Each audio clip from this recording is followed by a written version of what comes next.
वास्तवमा यो इजरायल र इरानको चाहिँ अस्तित्वको लडाईँ थियो। यसमा अमेरिका मुछिएर अहिले कहाँ आइपुग्यो भने अस्तिसम्म स्टेट अफ हर्मुजमा चाहिँ बाट निस्कने जहाजहरूलाई अमेरिकी नेभी र एयरफोर्सले चाहिँ सुरक्षा दिन्छ भन्थ्यो। आजबाट त्यो सुरक्षा पनि दिन नसकिने भन्नेमा पुग्यो। दोस्रो कुरो, मध्यपूर्वमा रहेको अमेरिकी बैंक र युरोपियन बैंकहरूलाई फिर्ता बोलाइयो। कारण के देखायो भने अब इरानले चाहिँ बैंकिङ सेक्टरमाथि आक्रमण गर्न सक्ने भन्ने र त्यहाँ भएका बैंकिङ सेक्टरका कर्मचारीहरूलाई अहिले लिभमा बिदामा बस्नलाई कतिले फिर्ता बोलाउने निर्णय गरिसके। र तेस्रो कुरो, रुसलाई जुन प्रतिबन्ध लगाएका थिए पश्चिमाहरूले, विशेष गरी अमेरिकन युरोपियनहरूले, त्यो प्रतिबन्धबाट पछि हट्दै रुसको तेल चाहिँ 30 दिनसम्मलाई खरिद गर्न सकिने भन्नेमा अब पश्चिमाहरू पुगे।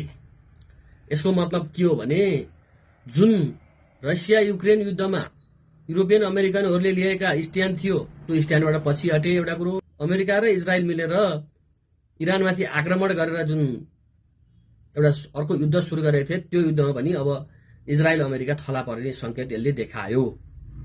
एउटा कुरो, विश्वको अर्थतन्त्र धरापमा पर्यो। दोस्रो कुरो, विश्वमा जुन अहिले चलिरहेको भइरहेको विश्व व्यवस्था थियो अमेरिकी वर्चस्वको, त्यो बिस्तारै ढल्दै गएको देखिन्छ। यी घटनाक्रमहरूले प्रष्टस्थ संकेत गरेका छन्।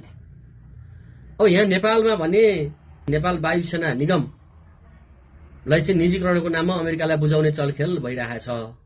अब हामी असंलग्न परराष्ट्र नीति अवलम्ब गर्दै आएको हामी नेपालले अहिले इरानी नागरिकलाई चाहिँ आगमन भिसामा बन्द गर्यो। अर्थ न व्यर्थमा क्या अवस्था कस्तो छ यो बेलामा विशुद्ध हामी चाहिँ अमेरिकाबाट सञ्चालित राज्य हौ भन्ने खाले सन्देश दिन खोजेका छन् अहिले यहाँका बाडाका अपराधी जत्थाले।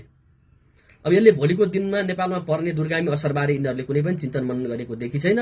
किन हिजो यिनले जुन नुन खाछन् त्यो नुनको सोझो गर्नलाई यिनले बिस्तारै बिस्तारै यो देशलाई चाहिँ भूराजनीतिक भडखारोमा हाल्ने एकदम तयारी गरिरहेछन्। त्यही अनुसारको यिनका कदमहरू देखिन्छ।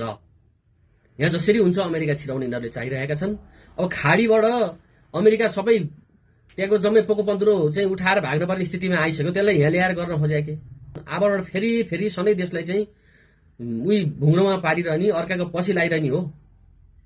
यहाँको उत्पादन बढाउने विषयमा यिनीहरू कुरो गर्दैनन्। यो नेपालको लागि राम्रो संकेत चाहिँ होइन है। हरेक नेपालीले अब खबरदारी गरेर जुर्मनाउन पर्ने बेला आएको छ। नेपाली भनेर जुर्मनाउन पर्ने बेला आएको छ। जुनसुकै आवरणमा हुन् यी भाडाका अपराधीहरूलाई नलखेटिकन र स्वदेशी व्यवस्था प्रणालीमा नगइकन यो देश सुध्रिनेवाला छैन। त्यसकारण जागौँ, मनन गरौँ।